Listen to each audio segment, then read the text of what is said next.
দেখো আজকে বাজার থেকে একটা নতুন মাছ নিয়ে এসেছি। এটা প্যারাসাইটিং বলছে। আজকে অন্য বাজারে গেছিলাম, এটা মানিকতলার বাজারে, একটু দূর বলে যাই না, পদ্মা নদীর বাজারে আমরা যাই। আজকে এই বাজারে দেখো মাছটা কত সুন্দর লাগছে।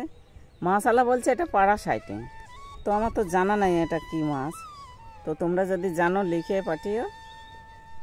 যাই আমি মাছ নিয়ে বাড়ি যাই। বাড়িতে একটা মেটে আলু আছে, গাছটা শুকিয়ে গেছে দেখছি। আমি আলুটা তুলে যদি রান্না যাই।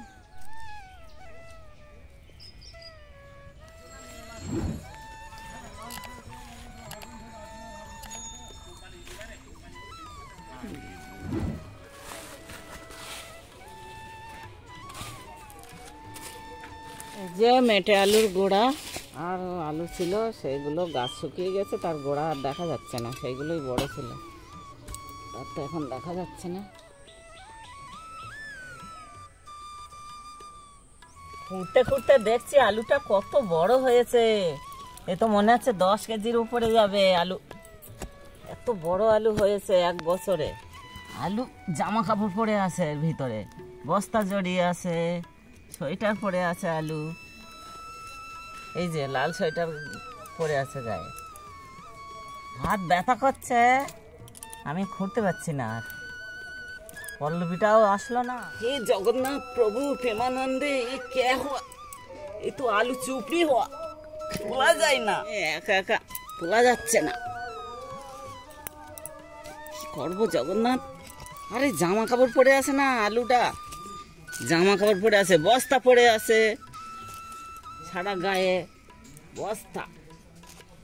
এর জন্য এই নড়ে না, তো একদম নড়ছে না। কি করবে? কাটবো আলুটা, কেটে কেটে নেব, নড়ছেই না।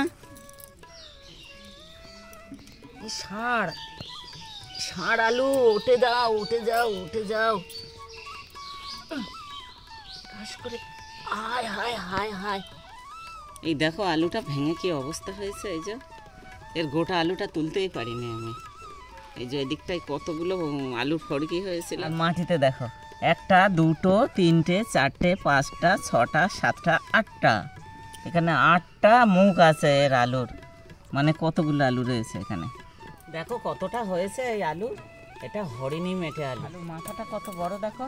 এই যে তুলতে ঘাম বেরিয়ে গেছে, কত বড় আলু দেখো। এই দেখো হরিণী মেটে আলু, হরিণীর মতো সব কিছু হয়েছে।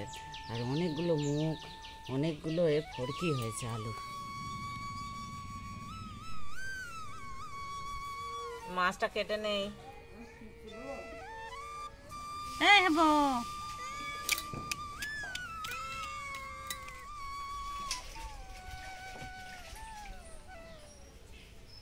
পাতার জালে রান্না করে নিচ্ছি। আছে কাঠ নেই, আমার মাঠে যাওয়া হয়নি, কাঠ আনা হয়নি। আর এই আলুটা তুলেছিলাম তো, এই পাশে সব 4-5 ঘর দিয়ে দিয়েছি, আর আরও আছে। আর আমি রান্না করছি, অল্প একটু নিয়ে রান্না করছি, আরও আছে। মাছ দিয়ে ঝোল করলে খুব ভালো লাগবে। এটা মটরশুঁটিও দিয়ে দেবো। লবণ হলুদ মাখিয়ে নিচ্ছি, মাছটা ভেজে নেই। প্যারাসাইটিংটা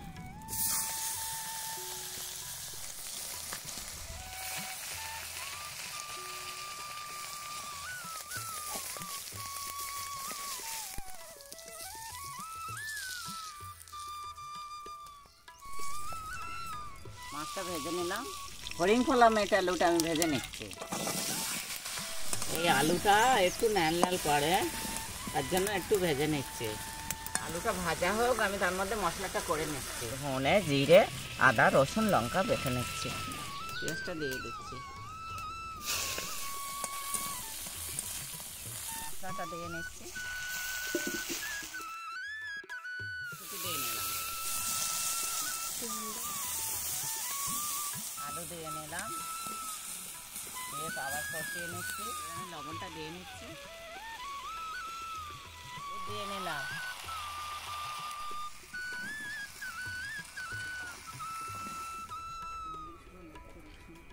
এটা কষানো হয়ে গেছে, জল দিয়ে দেবো, জল দিয়ে দিচ্ছি।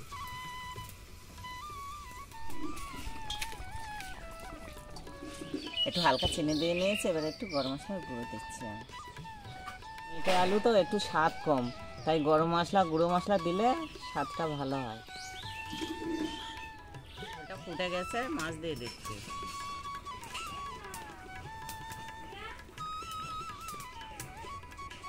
একদম গলে গেছে আলুটা, ডালের মতো গলে গেছে, সিদ্ধ হয়ে গেছে। কেমন দেখো কত সিদ্ধ হয়ে গেছে আলু।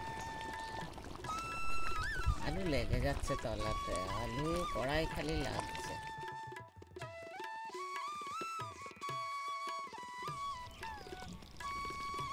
তরকারিটা হয়ে গেছে, আমি নামিয়ে দেবো।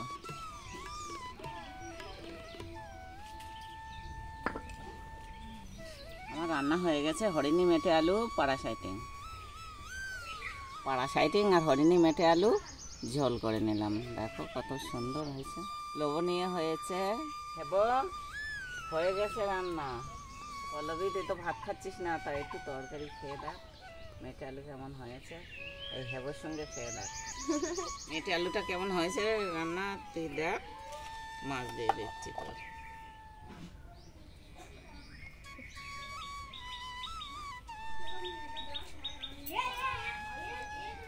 মেটে আলুটা তো খুব ভালো লাগছে না? দারুণ লাগছে। আমাদের এই আলু ভালো লাগে এমনি। আলু হেবো, তুই খাবি? হ্যাঁ, হেবো কিভাবে দেখছে না। হেবো আলু বলছে খুব ভালো লাগছে। ও মাছ খাবে বেশি, ওর মাছ দেবো তো। দেখো আলুর কথা বলেছি আর মুখ ঘুরিয়ে নিয়েছে। হ্যাঁ, মনে করছে খালি আলু দেবে, আমার ভাতও দেবে না, তাই